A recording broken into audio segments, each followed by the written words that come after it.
Ryan, I know you've got one of your contacts. We've got one of your contacts, Ferdinand Dudenhoeffer, on the phone right now, director of the Center for Automotive Research. Yeah, Ferdinand, this must come as a big. Good morning. Must come as a big surprise to you as well, no?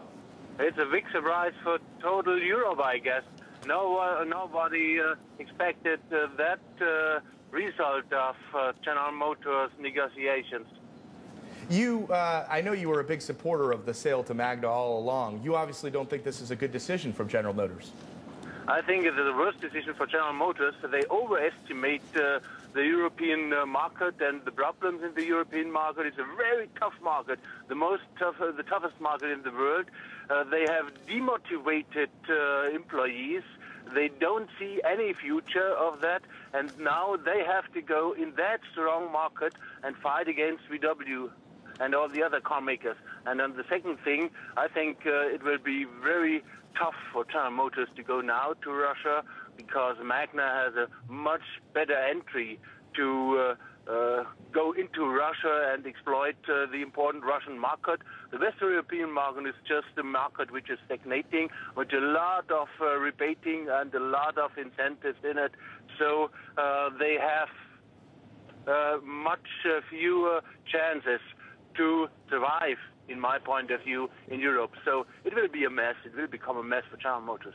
Yeah, but to play the devil's advocate, General Motors will, its position is improving, right? European car sales are improving. We've seen the same thing in the United States. So things aren't necessarily as dire as they were for General Motors just a few months back. We just talked about 2 months or 3 months of General Motors in the U.S. We don't know what's happened next year with General Motors in the U.S.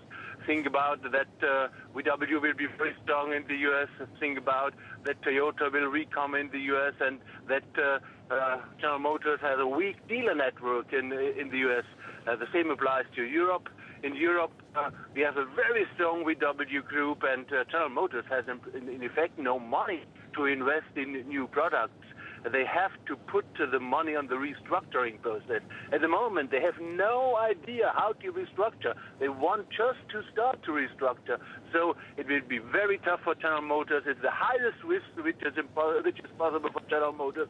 And therefore, I think there's a great probability that General Motors will fail with that decision. All right, we're going to wrap it up there very much. Thank you very much. That was Ferdinand Dudenhoeffer. Lindsay, take it away.